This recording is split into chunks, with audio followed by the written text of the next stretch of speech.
welcome back to Approved. Approved or not. The second last Not episode of the if you need to. subclass part. Not if you need to know. Approved of not. Despite what our video producer thought, they were convinced. Hey. But we did fire that video producer. God, I can't believe I did that. Ross, I was trying to... Wow, you could have gone with it, Ross. You could have gone with it. Do you really think I have the money for a video producer? Anyway. Again, They don't know that. We're talking Valda's Spire of Secrets.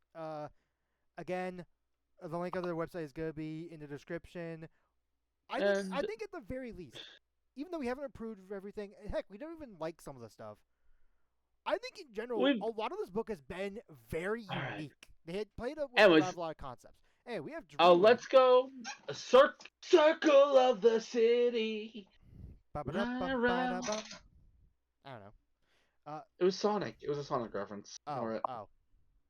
Anyways. So Circle of the City is an interesting idea because the idea of Druids is like more wilderness. Yeah, so this is supposed to be safe. So we got Urban Arcana. When you choose a circle at second level, your Druid spells lose the aesthetic trappings of nature and instead appear inspired by the jungles of buildings, columns, and cobblestones. Oh. For example, entangle and spike growth might cause growth of metal wires and twisting pipes. Bark skin might grant you the appearance of pitted iron or brick. Additionally, you can wear armor and wield shields made of metal. Okay, here's the thing. At any other table, I'm going to point out that last line. No one really cares. Yeah, I mean, some people might, but yes. It's because it's a flavor thing, really. Right, absolutely. Carrying on. Yeah, all that ability just tells me that's a flavor ability. I mean, that is literally its flavor. Yeah. Everything in that sentence is flavor. So, second level, you got advantage on intelligence checks to gather rumors to find a creature or location. Or no, investigation checks to gather rumors or find a creature or location within an urban environment. Neat. Additionally, you learn Thieves' Can't. Thieves' Can't what? Sorry. I'm gonna steal that joke from someone. Anyway. Alright, yeah. So you got Thieves' Can't, and Thieves' Can't works like Thieves' Can't does. Cool. Also, because we haven't even gotten really a feature yet. Yeah, as an action. You can spend a use to warp the city. Choose one of the following effects. Oh. You cobble shift. You magically manipulate the components of a constructed floor, brick, cobblestone, planks, and within city. Each component can move up to 1 foot and doesn't cause instability in their structures. When you use the effect, you can cause any section of the floor that you choose within the area to become a difficult terrain and can cause any creature standing on one of these sections to make an X-ray standing against your supposed to fall prone. You are unaffected by this. Any creature you choose. Okay. Interesting. So. Additionally, you can use your action on each of your turns to raise up to 3 low walls from the floor, each 2.5 feet high, 5 feet wide, 1 foot thick. Such a wall can then provide half cover for a medium creature. These walls provide no instability and surroundings, which will last for a minute. After this time, all components and walls magically revert to the original positions. So, okay. You can do multiple different. Okay. Yeah, there are options. We're not done. But this own ability, it's okay. This basically covers, and then you can get. Providing half cover is a pretty neat thing to add. You can cast the spell Pass Wall, which I'm now going to double check. That's a 5th level spell, I think. Oh boy, that might. Let me see. Is it 5th level spell? Super early. That's yeah. Yeah, 5th level. The passage appears. Let's see. Any limits? Wait. I need to see how. You're using a wild shape to do this. Okay. You're using your wild shape. So a wild shape to cast a 5th level spell slot without material. Well, it doesn't even have material. Well, it does, but it doesn't. It does. Yeah. It's not costly, so I wouldn't care about the material. It's not costly. What we're looking for when it comes to material components is costly, and if it says the word, which the spell consumes. Right. If it does either one of those, you have to care. If it does neither, what that one does, right. We ignore. So still, it's a 5th level spell tied to your wild shapes. I mean, let's see. How strong of a 5th level spell is it? Let's see. I mean, all it does is basically create another entryway for something. Yeah. Which practically is what it does, but you could do some stuff with it. A wall that you can do in 30 feet max, just this. Wall must be within your surface, corners at most 1 foot. That must be The wall must remain vertical, but you can move it into any position you choose. Its new positions can't include spaces occupied. So you can move walls. You can basically open the level editor and move a wall. Wait, then what's the purpose of pass wall then? Other than doing pass wall on your feet, like underneath Wall your warp feet. is a wall.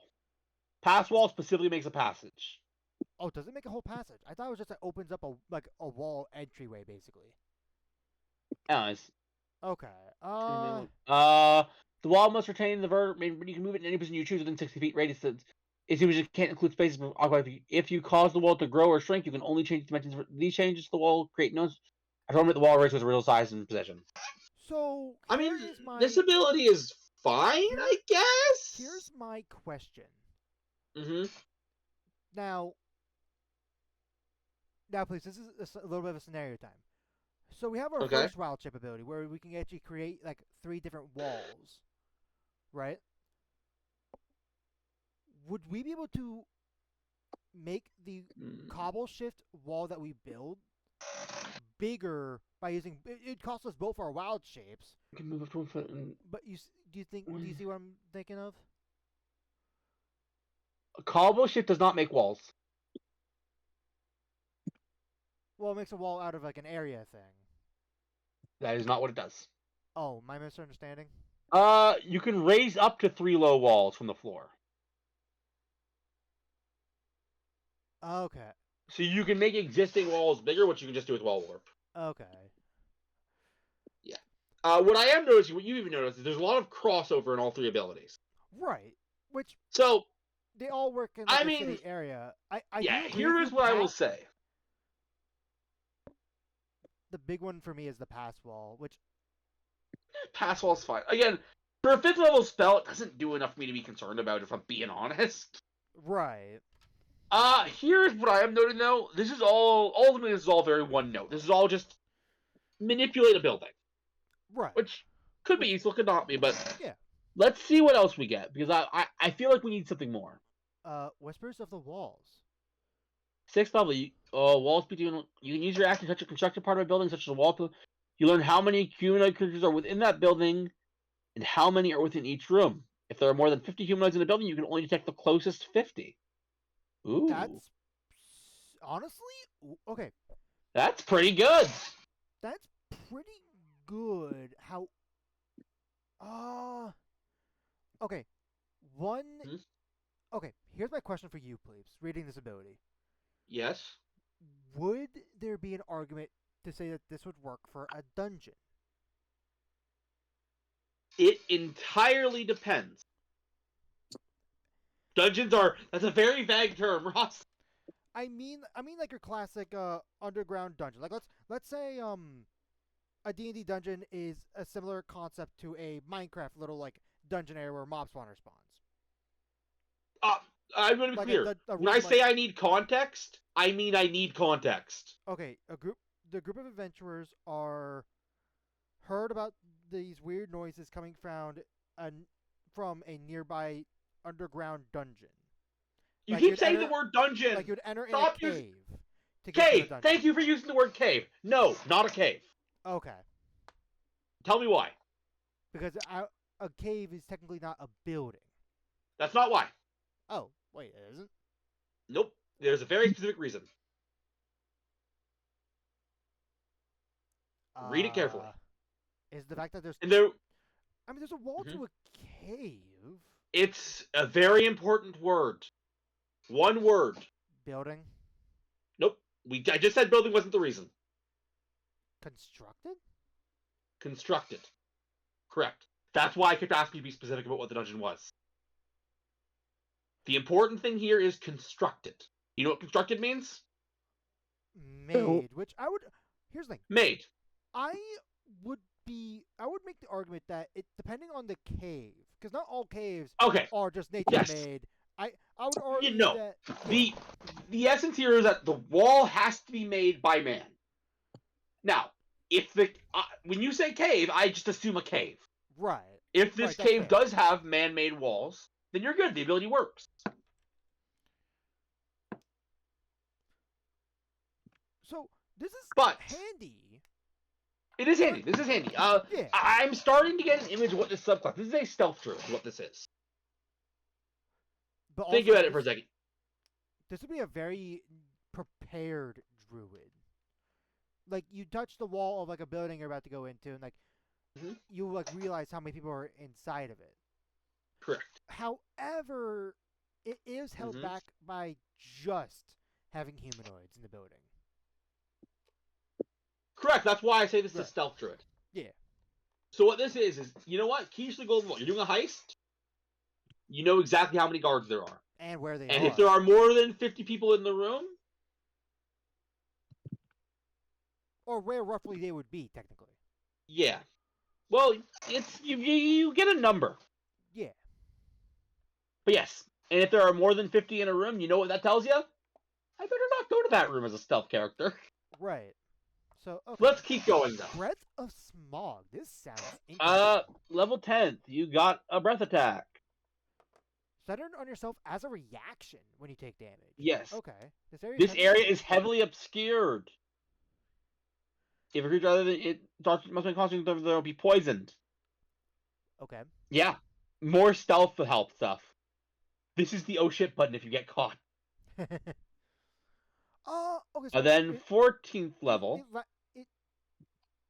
Disperse after 4 rounds. Correct. Okay. This is not going to last you long. Again, this is all about getting away. Right. That's a neat idea. And now we have twisting. Yeah, weapon shape. You can expend 2 use of wild shape to fixture any and all effects of your city shape ability at one time. They're kind of all samey anyway, so. Okay. Additionally, when you use your shape, you can warp gravity along any surface you choose for the next minute. Creatures not within 50 feet of the fall forward as if it was the ground. Walk on the surface as if it were level ground, even if the creature's. Okay, you can walk 2 wild shapes. Okay. Wait, no, different sentences. Any city shape feature. So even if you only spend 1 wild shape on city shape, you can make a building walk on the groundable. Okay. At the end of this duration, wait, let's see, for the next minute. So, again, more helpful with stealth. Then you can just get your whole party can just scale a building. Now, here's a question. Here's an answer. Hold on, can you scroll back to the city shape? Shape? Yep. Does, yeah, you cast the cast wall spell, well, as a spell. So, if you were to do this and you need to heal an ally of a healing word, you can't do that. Again, you're missing the point. You would cast a spell. This is still good. Yeah, You're missing the point. I am just gonna tell you right now, Ross. None of the abilities on this subclass are combat features. Yeah, no. If you are using these in initiative, you're using them wrong. Well, with the exception to Breath of Smog. Well, Breath of Smog and the cobblestone one to be able to Yeah, that one I guess you're right. Yes. Provide your allies half cover is pretty nice. But the goal of climbing a building, that's for scaling a wall. And you can probably make a path wall like once you get to the top, probably. Right. Anyway, carrying on. This subclass is fine, but very niche. Yeah. It is a stealth subclass. If you're not playing a stealth build or if you're playing a campaign where stealth is not needed, especially if it's not an urban campaign, this subclass is useless. But let's move on. Circle of the Deep has a lot it needs to compete with. Because now we have the land druid of the ocean. We technically have the 2024 ocean druid thing. Let's take a read what we get. Yeah. So choose the circle at second level. You get proficiency in the use of fish hooks, harpoons, nets, and tridents. I did not realize druids did not have proficiency with nets or tridents, but cool.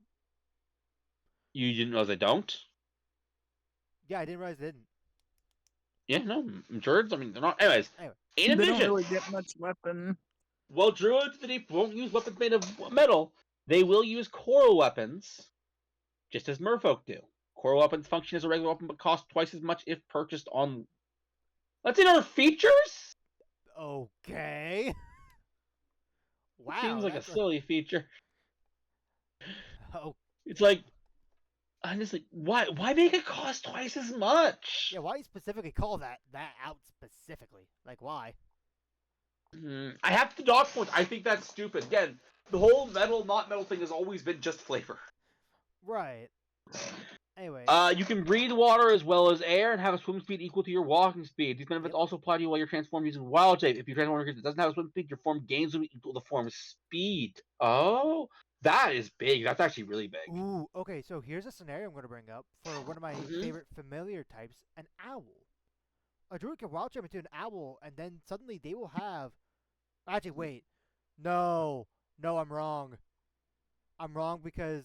Okay, so what I was going to bring up was they have a fly speed of, I think it's like 50 or 60. Correct. It's equal to their walking speed. Specifically to their walking speed. Anyways, we got more stuff I want to look at. Which, okay, for those are the only two features that we get, and they're okay. Ross, these are really good. Well, the weapon thing is not that big, but the swimming speed, yeah. Yeah, no. The fact that your wild shapes get it, Ross, is a big feature. That's pretty good. You can be a swimming bear. Yeah, now, carrying on, you're right. I think these are solid starting features. Vortex so let's keep reading. Attack. You've mastered the omnidirectional fighting style of deep sea creatures. You can attack twice instead of once whenever you take the attack action on your turn. With the weapon that you're holding. This is a martial druid. Interesting choice. If you are in water or have fewer than half your maximum hit points, you can use your action to make a melee attack against any number of creatures within 5 feet of you, making a separate attack roll for each target. Now, Ross, challenge time. What? Okay, so, focus on the first paragraph. I'll just give you that one for free. Okay. There is an interesting, albeit disappointing stipulation to this that makes it kind of not gel well with other features. Is it the fact that it says a weapon that you're holding, meaning you cannot throw, let's say you're a druid that likes using a like a net or something, because you throw it, you're not holding it anymore, which means that you cannot... I mean, you are right that it's weapon you're holding, but I more mean you cannot use it and wild shape at the same time. Oh, okay. Yeah, because it's... I will say, that's not outright awful. It's not horrible, but I just wanted you to take note of it. Right. It's also... It's not as big of a deal, because it would have been another thing if you got this and it gave you a more combat-based buff to wild shapes. Correct. Let's carry on. But cool. So what that tells me is this subclass. It's weird because nice. Ocean's allies. The beast of the deep. Mark is one of them. You can speak to fish and other aquatic creatures at will as per the speak with the animal spell. Additionally, if you are underwater, you can use your action to call a beast of CR3 or lower that has a swim speed from the environment to your aid, which arrives at the start of your next turn. The beast rolls its own action, but is friendly to you in your commands and follows your commands. After 1 hour passes, or if you or one of your harms the beast, the effect ends and the beast returns to the wild. This is basically just a weird summoning ability. Okay. Once you use this ability to call an aquatic beast, you can't do it until you finish a short or long rest. So here's the thing. Unlike other summoning abilities, this one has a very fun limitation for DMs. Like we can say no. Like what fish are in the area, which... Correct. Yeah, you call something, I can say, sorry, there's nothing in this public swimming pool. I don't know why you thought there would be something in here, but there isn't. I mean, it's a cool ability to have like an extra ally come in. Correct, although I will note only useful in situations where there's something would be nearby. Right, only in situations if something's nearby. Now, we have one more thing to do before we can take this subclass to David Jones' locker. Oh, we have to take it to David Jones' locker. Extra 1d8 damage. Additionally, your attack ignores resistance damage. Deals double damage. What a disappointing capstone for that name! An extra 1d8 damage, and if you're playing a martial character, you know what, by 14th level, you probably have a magical weapon. Yeah, okay. The only useful feature in here is the whole ignoring the damage threshold of ships, which again, I don't generally in my games pay attention to damage thresholds anyways. Yeah. Okay. So normally we've seen this feature or this part a lot where your attacks become basically magical for bludgeoning, piercing, slashing. We've seen that effect a lot. Yeah, but usually it's for monks because how else are they supposed to get it if they want to punch things, you know? We have the monks, we have Yeah. the barbarians on occasion. Yeah. But It's a normally, capstone ability. But normally that's attached to stuff like, unarmed armed attacks, because that's like the only way how they become magical is with that ability. I'll be honest. Yeah. This is just an extra 1d8. That doesn't fit here. The resistance of non-bludgeoning, piercing, or slashing damage. That doesn't fit with the subclass. Like, why is this here? Yeah. No, I will give credit where credit's due. Unlike the cleric's version of that ability, the 1d8 damage is with every attack, and you do have extra attack. Right, and you technically, let's take a look at because we had a scenario last video for the barbarian with a very similar idea where if we're just talking about 5 feet around us and just medium creatures, that is 8 attacks theoretically, like around us. How so? Because if you scroll back down to the, you could use your action to attack anyone within 5 feet. Good catch. Ross, I was testing you, Ross, because I was wondering if you were going to say if you were missing the melee weapon deal part. Right. No, this is specifically a melee weapon. Yeah. Remember, you have to be below half health. Oh, do we have to be below half health in order to do that? Correct. To use that ability, yes. For the record, by the way, if that ability didn't have that restriction on it, I would not allow it. Yeah, if you're in half health, okay. Without that restriction, by the way, Ross, I would not allow this ability. Alright, let's go. So yeah, this is disappointing for a capstone, but what are we looking at? Circle of the Fist. Another martial druid, potentially. Yeah, Circle of the Fist. I don't know, but... Okay, I can get the idea of the Circle of the City. Like, it being a more quote-unquote modern age type of druid. It's not even modern, it's just urban. Right. Let's see what they're doing. Circle AC is 10, Dex, Whiz. Yep, that's the standard. You can use your dexterity instead of strength for attacking damage. I'm worried. You can roll a d4 and place the normal damage of your unarmed strike. The die changes as you gain druid levels. That's shown on the untamed strike table below. I need to check this table. It's right there. Okay, it's not the exact same table. Yeah. But what else? Still, let's keep going. 1d4. When you can make one unarmed strike. If you expend 2, you can make 2. If you can make 3 unarmed strikes. So, wait. We could exchange spell slots to do flurry of blows, but more. Why would I take that deal? We're gonna find out. Let me keep reading. Your unarmed 6th level. Your unarmed strikes are considered magical. Yep, that's the standard for these type of abilities. Then, also wait, you can draw raw power unit. You can temporary. Wait. Temp HP equal to. No. What? That's. I think that's part of. Oh nope. That's. I don't know why that says also at 2nd level. Oh, because we haven't gotten any. Okay, this is just written very weirdly. Yeah. Also at 2nd level. You can use your bonus action, expend use your wild hit feature to draw. You gain temporary hit points equal to 4 times your. 4 times your druid level, plus your wisdom modifier. And while you have these temp HP, you have increased walking speed increases by 10 feet. Extra attack. Okay. Muster the power of nature, and it's whenever you roll this, you can choose to immediately use your wild shape feature to use your power ability. If you do so, you also get one of the fundamentals of choice. Whenever you hit a creature, you move 10 feet with that opportunity attack.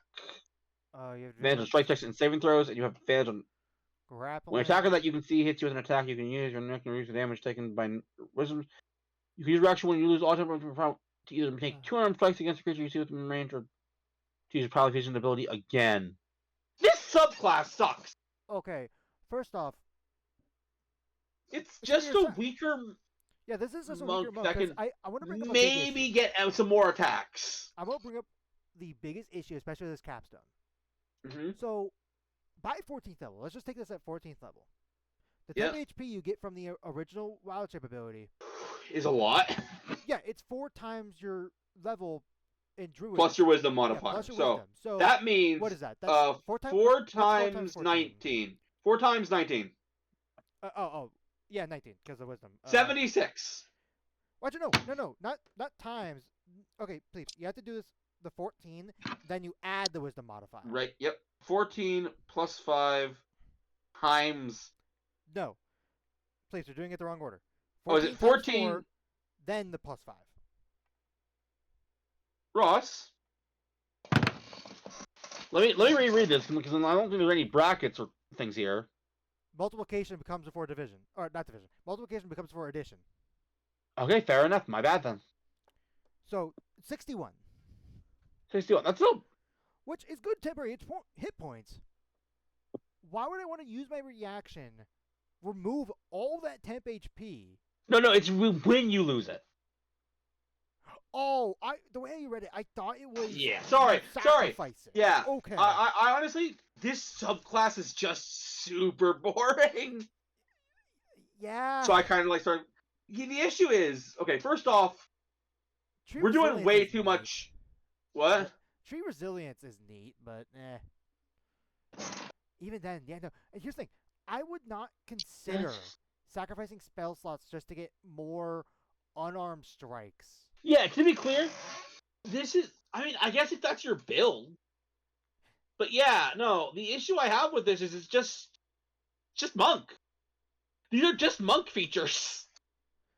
You gave it flurry of blows. Cool. And I would argue this is worse because, for those that play D&D, you should know that druids don't get their spell slots back until long rest, and monks that can do Fury of Blows get their stuff on short rest. Anyways, I'm gonna say approve without thought. Yeah, I do like better how we agree. get a really good martial monk, scroll down, get really good martial druid, scroll down, get a really bad martial druid. That was Anyways, let's keep going. Let's Circle of Stones. Circle of Stones. I'm expecting oh hey, there's the word Stonehenge right there. Yep. So raise hedge. When you select the second level, you learn to create patterns of stone with magic. When you position to magically create a hedge set and just blah blah blah, such a stone can generally create blah blah blah. You can only create a hedge in the location. When you win your turn in hedge, there we go. Here with your wisdom modifier plus half your druid level, rounded down. Okay. Additionally, you can choose any number of allies to also be affected by the henge. A creature you choose gains temporary points equal to your wisdom modifier when it begins its turn within the henge. Temporary points granted by the henge last only while the creature is within the henge. Oh. Your henge maintains its magic power for 8 hours after the duration. You can spend another use your watching ability to render the stones permanent, though they no longer otherwise they vanish. As you gain high levels of class, you can raise larger henges. At 10th level, you can create. You choose henges raised when you create it. So I do want to point out. First off, 8 hours, that's a long time. yeah, 8 hours is a long time. If you know you need to set up something somewhere, you can set it up. But I will also say that is such a pathetically small amount of temporary hit points for late game. It is, but here's something I want Not that you give to yourself, that you give to your allies. Right, to your allies. But here's the thing I want to bring up, and the thing that makes me think that this is very strong. What's the that? The fact that it grants temporary hit points as long as they're in the henge, and there's no reason to really want to leave the henge because it grants them 3/4 cover. Now that's just for range attack. But Ross, your argument is there's no reason to leave the henge, except there is a reason to leave the henge. Whatever thing you're doing can't be done in the henge. Well, okay. I meant more 9 times out of 10, Ross. I know you're talking mechanically wise, but I am talking like an actual fight. As soon as bad guys realize you're getting a benefit from the henge, they will make a point to make it inconvenient to be in the henge. Right, which that's fair. And it's for that reason, the fact that it's stagnant, that I think the healing is weak. But again, we're not done. This is just the first feature. Right. And it's okay early game, I should mention. Yeah, no. It's fine.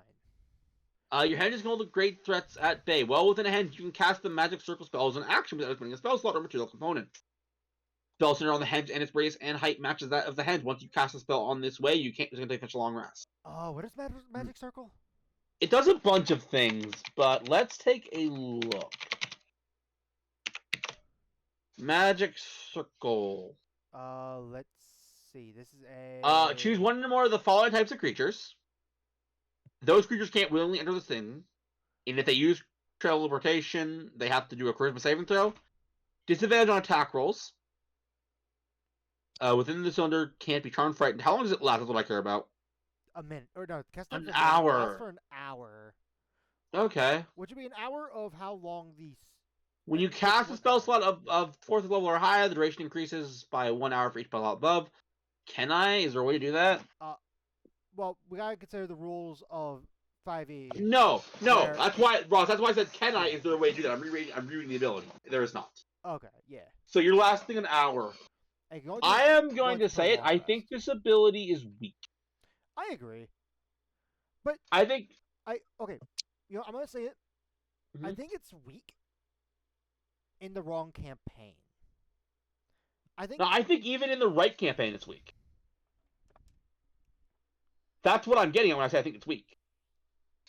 Clearly this subclass is meant for like protecting bases and stuff. Right. But the fact is, your Stonehenge is never going to be large enough to cover the entire ground something you need to protect. And the main protective ability you could use, Magic Circle, you get it once a day and it lasts an hour. Meaning, I feel, you know what? I'm going to say it. You should just be able to cast it. Like the one Stonehenge you get a day, let's say. Limit your Stonehenges to one a day, and just while you're in that Stonehenge, you can cast Magic Circle. Maybe. But let's keep going. Yeah, let's see. Lay Passage. By 10th level, you can use your henges to travel through the. Here we go. Or Alphonse spell, and you can create a magic link between the henge and another henge on the same plane. That's for the spell. You must have been or touched destination henge at least once before the next minute.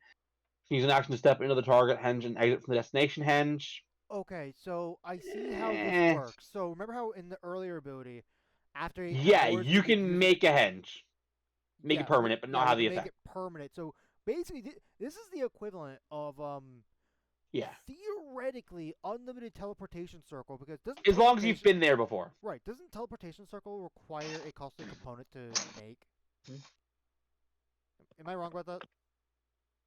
I don't believe so, but it's complicated. So let me double check. Right, it's a complicated spell. That's teleportation circle 5e. Yeah, it does. Yes, it does. So this is a free. I mean, it's not much you're spending, mind you, but. No, this is fine. But Druids also not too long from now get like the ability to teleport through trees. I think they do have it by this point, because 10th level, I think they do have it. Although I would argue, not having to spend a spell slot is probably convenient. So this is a decent ability.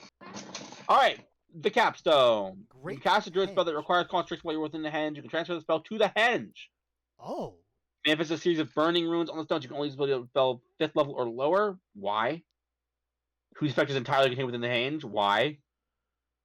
If the spell's area effect will be larger than the area of the henge, you can limit the spell's area of the henge's advantage. The henge maintains concentration on the spell instead of you for the spell's duration, allowing you to maintain 2 spells for concentration at once. The spell ends early if any part of it effectively leaves the area of the henge, or if you use the feature to transfer it to another henge. This capstone. Okay, I understand why it's limited to 5th or lower. Because you can... No, I disagree, Ross. See, Ross, you're missing something here, Ross. This subclass is weak. Plain and simple. I know what you're going to say. What do you think? But you can concentrate on 2 spells, and you can make them 2 very powerful spells. But the limitations this feature puts in place means any other limitations are needless. I would agree with you if we had one or the other. Limited 5th level or lower, fine. Then let me cast spells as large area effect as I want. Limiting it to the range of the henge, fine. Let me use it on whatever spell I want. Again, Ross, you are underestimating how much having to be dependent on being stationary sucks. That's fair. That is fair. I And that is the disadvantage of this subclass. That's why I'm going to say it. I'll let you finish your thought first. Can we go back to the other ability? Does it restrict you of giving access? Because what I'm thinking is, what if you have the henge concentrate on a spell like conjure animals? Can you choose those animals as the like allies so they get the 10 HP, or does that part of the thing above mean that I it's mean, when you do it initially? No, you. Oh, I see what you're saying. Yeah, Let me take a you look. see what I'm saying? It won't change my stance, but I'll take a look for you. When you begin your turn, you can choose. You can. So does it say when Would you first say. create it? I would say they could get it. Okay. I mean, it's That not a lot of type being HP. said, I just wanted to. yes. See. That being said, I will point out the same thing. Conjuring animals and having them stuck to a 20-foot area, which, by the way, odds are nothing important is because it has to have room for the hedge. This is my issue with this stuff, or rather, this subclass. Everything you can do depends on A, you staying still, B, the thing you need to protect being in a relatively small area, Yeah. and C, never needing to leave or affect anything else. Actually, And that when can you do the henge again? I don't know. it, Okay. it uses your wild shape. Well, no, I mean like as an action, bonus action, like to make it. It's an action. Okay. It's an action, but until you're level 20, how many wild shapes you got? We only got 2. I was gonna bring up like a combo that could theoretically work, which would be interesting, and that would be throwing the hedge actually around an enemy, and casting a spell like spike growth. So like they would have to try to go out of it, but no, if it costs an action for both, they could just walk out easily. Yeah. Yeah. No, like I said, the honest truth is, and I'm going to say it, this subclass is it's weak, but approved without thought. Hey, you said it right. Yeah. No, again, it's such a cool idea, and it sounds cool in practice, or rather, it sounds cool in principle. But the second you put it into practice, there's the issue of, first off, I'm going to be honest, I would be so bored playing this guy. I think something that I would implement if I were to give this a small rework. There's another druid from another book. I forget the exact name, but basically it gives you a little like corrupted earth type thing, and as a bonus action, you're able to have that move around. Now, I would argue I don't need the Stonehenges to move around. I just want the effects of the Stonehenges to extend beyond the Stonehenges. So here, let me take a look at something. Let me take a look at something for you. The Stonehenge can be, at the end of the day, 5 feet high, 3 foot high, radius 10 feet radius at first.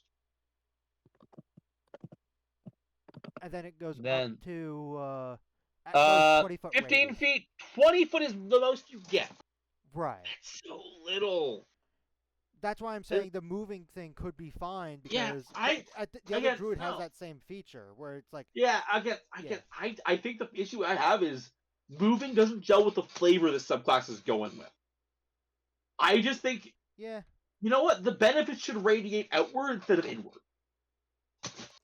I could see that. It should be anyone within 60 feet of the Stonehenge or within it themselves gain this benefit instead of, if you're 20 in this 20-foot radius, you get this benefit. Also, wait, I just realized. Actually, here, you know what, Ross? I think I can actually show you why this subclass sucks in one.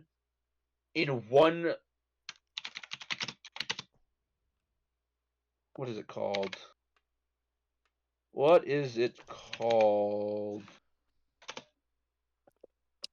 yes, this one. This one. Wait, Shepherd Druid. Oh, okay. So I don't know what it was. Yeah, I already know what you're gonna bring up, and that is absolutely fair. It does. Feet. Yeah. 30 feet. And you can move it move it as a bonus action to 60 feet. Mm-hmm. And I want to point out another important detail. It gives more temp HP than what the other one does. Yes. Anyways, Oh, yes. here, I do want to bring up something. Mm-hmm. With your argument's sake, there is something to make note of. You only get this temp HP when you initially summon the Bear Spirit. For the rest of the effect, you and your allies gain advantage on strength checks and saves. Oh, I don't care about bear. I'm more focused on unicorn. I thought you were pointing out either. Yeah, fair enough. No. Yeah, unicorn.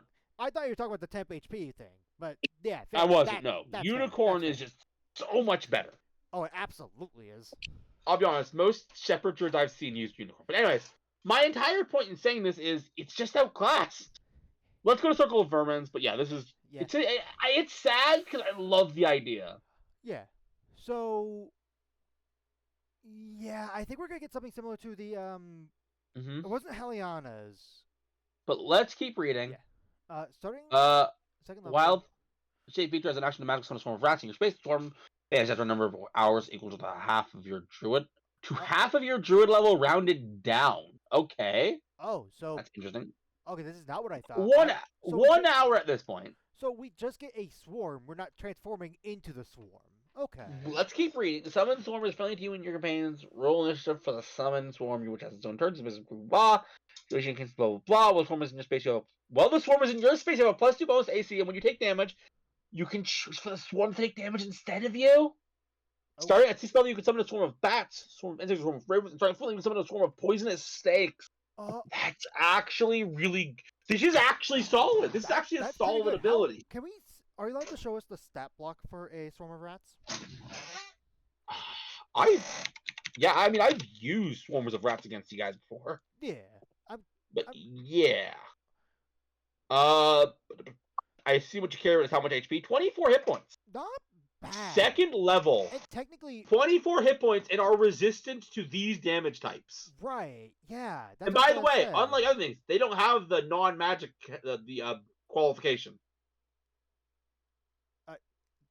You're right. Yeah. Ooh, wow. Defensively, and I'm assuming as this druid, there's nothing that says you can't. Actually, is there anything that stops you from healing a swarm of creatures with, like, let's say, cure wounds? Not technically, no. In fact, by not technically, no, there isn't. Okay. Yeah. So there should be, and I imagine a lot of DMs. I don't, but a lot of DMs will probably run that there is. But yeah, there isn't. Raw, there is not.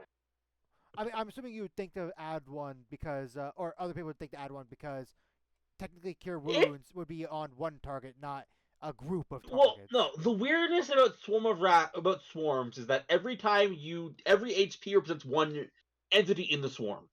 Right. Which is why cure wounds shouldn't work, but it does. We can figure the flavor out later. Yeah, it's weird. I understand. But yes.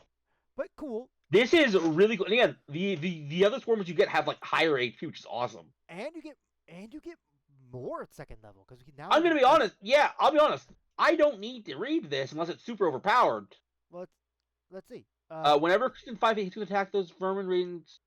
Whenever a creature within 5 feet of you hits you with an attack, these vermin retaliate, dealing a d4 piercing damage to the attacker.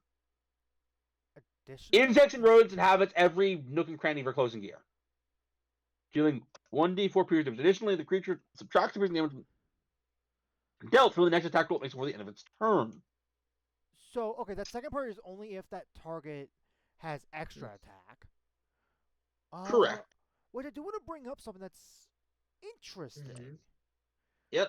The fact that this doesn't state anything about the swarm of rats. No, these are the insects that do that. Yeah, no, these are the insects inside your body. Also, okay. if you pick this subclass, you got insects inside your body. Ugh. I don't know how I feel about gear. that. Ugh. That's a choice you're going to have to make if you want to play this subclass. I think this is fine. It's a fine ability, but also, that thought. Anyway. This is called Tremor Sense. Oh, well. Can you guess what it does? Gives you blind sight. I'm doing. Yeah, Tremor Sense. The sense can't be thick, flying or couple of creatures. You. Yeah, no, this is fine. Moving on. Disease level. which does not only include disease, but also allows you to act as an actor. You're immune to disease and the poison condition. Whenever you would normally make a constitution to avoid contact, you can instead become a carrier of that disease or poison. You can only be carrier of 1 disease or poison at a time, and you can only carry it for up to 7 days. Oh. As a reaction, when you take damage from a creature you can see within 5 feet of you, you can transfer a disease or poison you're carrying to that creature. Which got to make a constitution saving throw against your spell save DC on a failure. The creature contracts the disease or poison, and you are no longer a carrier of it. Question, please. Mm-hmm. Does being a carrier, even though you're immune to poisons and disease, mean that whatever that poison or disease that you are basically taking in, does that mean that that technically still affects you? No. Interesting. Okay. Nope.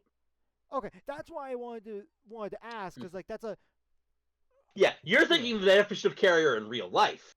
right. But in gameplay mechanics, no, you are immune.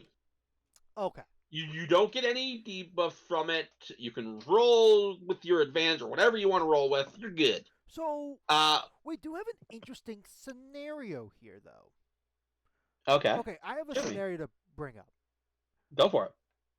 Because, well, I know a lot of tables just allow allies to fail saving throws from other people if they're willing.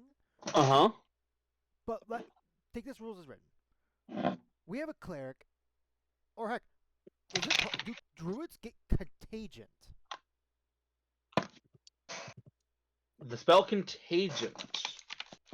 Oh, I see what you're... Contagion? Yes. Unless it's a thing that has a spell. I see what you're asking here, and yes, you do. It's a 5th level spell. touch. Okay. Like a melee spell. I would, yeah, I will say this. Rules is written, it gets kind of weird, but I would say you can cast it on yourself, yeah. So we somehow infect ourselves with one of these diseases, and now 2014 we can't, say that we choose to fail or not. Unless does the spell ever clarify that? I'm assuming no. Okay. Let me go back to the feature. The feature says whenever you would make the saves. You don't make saves. You just become a carrier if you choose to. Oh, okay. Well, yeah, we could just cast this on ourselves. Yes. And yeah. Take whichever one you want.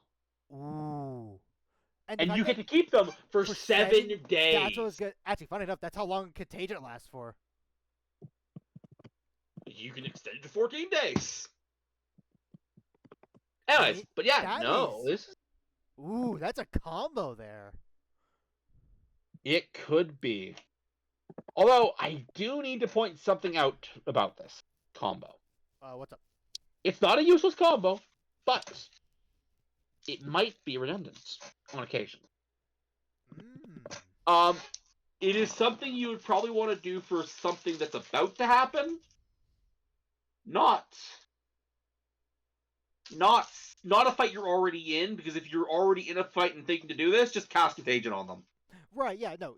I'm saying, like, this would be, because the spell itself lasts for 7 days, and you can hold it for 7 days, it would be honestly, I would probably do this as, like, a rest cast thing. Yeah, I can see that. That is absolutely fair. Yeah, no. And anyways, we get to have better Contagion. Now, swarms. You get 2 swarms. Yeah. Cool, I guess. See, here's the issue. The issue with this is a bad capstone for a really solid subclass for one simple reason. The reason I like these swarms isn't because of having the swarms to command in combat. I like them for their defensive capabilities. Yeah. Yeah. Honestly, heck, do you want... If you're going to give me more swarms, do you know what I wish it would have done? Let you give the benefit to your allies? That, or if we're going to keep it on, these... Like, have it buff... Have them be a little bit more buffer. Like, rather, maybe have it where they gain extra attack by this level. Or, heck, give them temporary hit points equal to your... Either equal to your level, or... Maybe double, I get the idea, but again, okay, let me just a poisonous snake swarm. Swarm 5e. Let's take a look at this. There's something I want to look at. Oh, is it something in the? No, you're right. They don't have a you're right. No, you're good. Okay. Anyway, all that to say, it's okay. I think this subclass would be improved, and you can just call it attention. I will make. if the buff that you get can be applied to allies that stand in your swarm. So so you want me to put approved, allow the buff to apply to allies? Yes. All right. Let's do our final today. Remember, this one has a direct competitor. Yeah. Circle of the Worm, not the earthworms. This is why dragons. Worms. You learn Draconic. Yep. Additionally, you have advantage on saving against the spells and effects of dragons. Okay, the fact that it calls out spells as well is very fascinating. Dragons can cast spells sometimes. Right, I know. So Wild Shape, bonus action. Oh, you can use Wild Shape as a bonus action instead of an action, period. Okay. Yep. Furthermore, your beast shapes resemble dragon hybrids. Oh. So we're not turning into a dragon. We're keeping whatever beast form we get, but we also get dragons. You can use your action while you are transformed. You can use your action to spend the use of your spells to exhale draconic energy from your mouth, use a damage type, blah blah blah. Yep, that's on a failed save. 3 checks 2d10. And plus 1d10 for each spell level higher than first. Oh, you're spending a spell slot to do this. Okay. Which that's fair. Okay. Oh, and you get resistance to bludgeoning, piercing, and slash damage from non-magical attacks. Oh, this is nice. On any wild shape, that's pretty good. All right. Yeah, I will say it's not overbearing. Overbearing. But let's keep going. Fangs and flight. Your beast form sprouts wings. Flying speed equal to your walking speed. Yep, that's standard. When you transform using your wild type, choose a damage type. On a hit, you deal an extra 1d6 to the chosen damage type. So this is basically combat wild shapes. Cool. Remember how I said that last class that we looked at wasn't? Yeah. At 10 level, you can use bonus action to create a 30-foot event, choose a damage type, blah, blah, blah. For the next minute, you and each creature you choose with an area have resistance to the chosen damage type. Additionally, once on each returns. When you deal damage to the chosen type to a hostile creature, you can choose a creature within the aura to regain hit points. Ooh! That's pretty decent support. Shorter long rest. And you have achieved the majesty of a dragon, even when not transformed, you gain the breath weapon and dragon wings traits. Disappointing capstone. But wait. Oh, you can just do that when you're not wild. Okay, so yeah. This is solid, honestly. Approved, by the way. Yeah, no, I don't think there's extra notes about that. No extra notes. There's nothing I'm giving this one. Nothing. Now, here's my question for you, because we actually this one I think a is direct comparison. Now, we hadn't talked about this in a video, I don't believe. We haven't. But there was another one that was a dragon druid that basically turned you into basically a pocket dragon. I'm gonna be honest, Ross. I thought these were gonna be direct comparison just based on the flavor. They're not. Yeah, no. They're not. They're not worth comparing. They do two completely different things. Well, so I'm not gonna open up that can of worms. Yeah. If you want to see it, maybe I don't remember if we got left in the video. Watch Ross's PvP video. He played one. Yeah. I never got not annoyed with it, but they realized I need to be taken down a notch. Anyway, that being said, that is Druids. Join us next time for. Sorry, let me just action search. Next time for fighters. And I give me a second to recover some HP. I think overall, Druids are fine in general. Yeah, there were a lot of Druids I just didn't like. I mean, we only had 2 without faults. Yeah. The ones I liked, I really liked though. Yeah. Anyway, that is going to be it for this one. Yep. Thank you guys for watching. If you like this video, leave a like. If you want to see more, please do hit that subscribe button. I'm doing my outro. More important than anything else, have a good night. Auf Wiedersehen.